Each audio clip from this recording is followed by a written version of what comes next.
the previous class, we have discussed about one of the tools of the rDNA technology, which is restriction enzymes. And apart from that, we have also discussed about an important technique which is used in rDNA technology, which is gel electrophoresis. And today's class, we will be discussing about the second tool which is required in rDNA technology process is cloning vector. Now, what is a vector? Vector is a DNA molecule which can carry the gene of interest or the foreign gene or the desired gene into a suitable host. We calling it as a vector. Now that is the reason why vectors are called as vehicle DNAs or carrier of genes. Now in rDNA technology, we use cloning vectors. Now what is the difference between a vector and a cloning vector?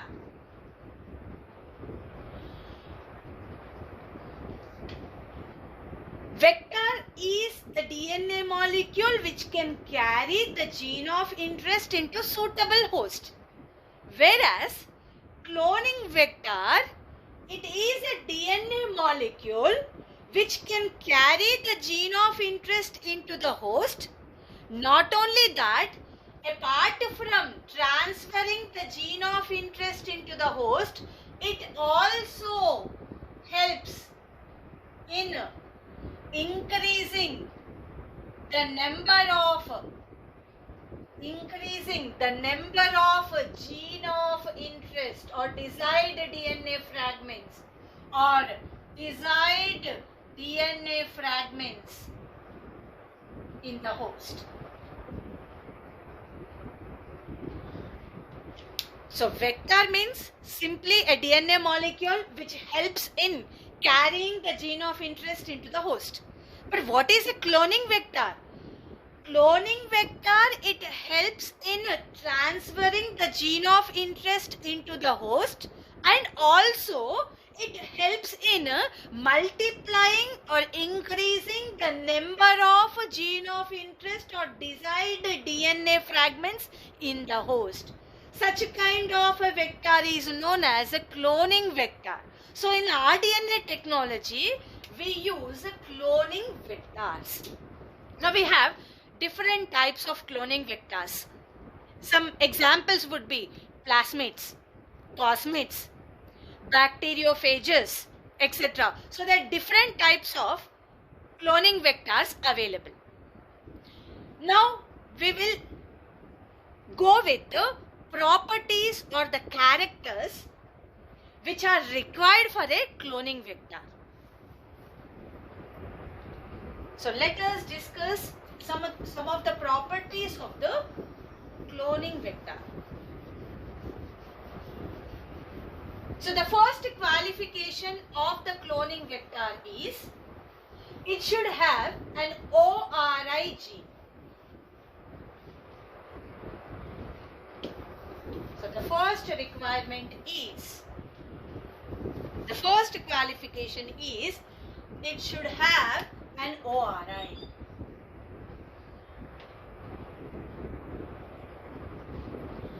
Now what is an ORI?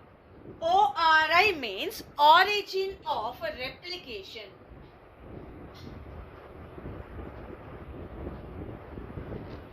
Origin of replication. It is the sequence on the vector. It is the gene on the vector from where the replication starts. So ORI is origin of replication. It is the sequence on the vector from where the replication begins. Now for example, I have chosen plasmid as the vector. So imagine this is a plasmid. And now this plasmid is the vector. Now this plasmid, what is the primary requirement? It should have an ORI. Right. So this is an ORI. Now from here, now imagine this is a gene of interest. So this is, imagine the desired gene or the gene of interest. So what I am doing is, I am tagging this desired gene or gene of interest somewhere here. So I have cut the plasmid, which we have already discussed. I have cut the plasmid and I have attached this gene of interest beside this ORI sequence. Right, now what is going to happen is, now when the plasmid is replicating, so imagine this plasmid I have sent into a host. So this is the host. Some bacteria E. coli, imagine.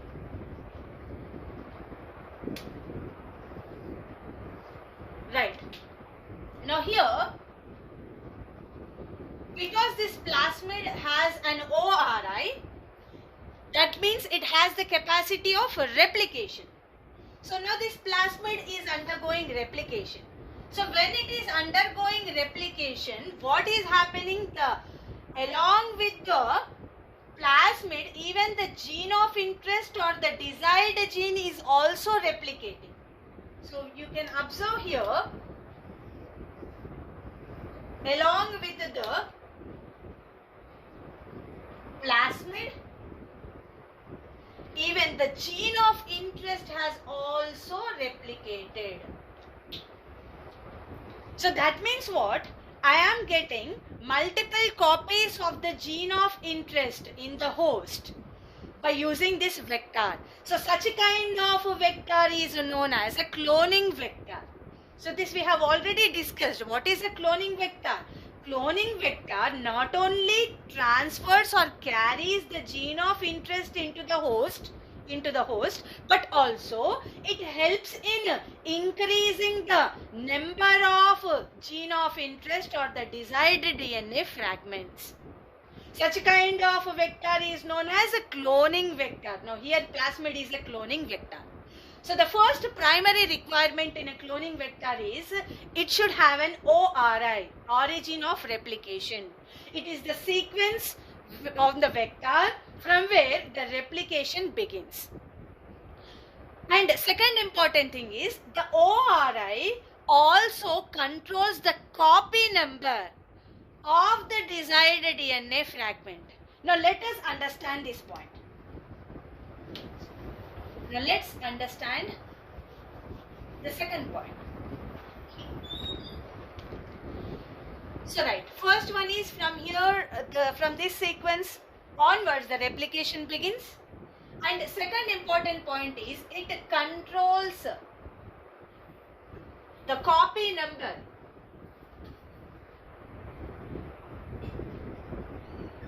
of desired DNA fragments.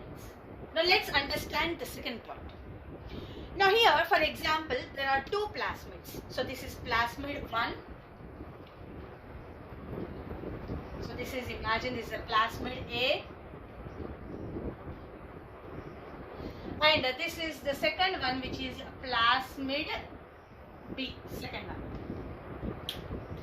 Now see, both the plasmids are having ORI. So this plasmid is having an ORI and even this plasmid is having ORI. So this desired fragment I am just removing it.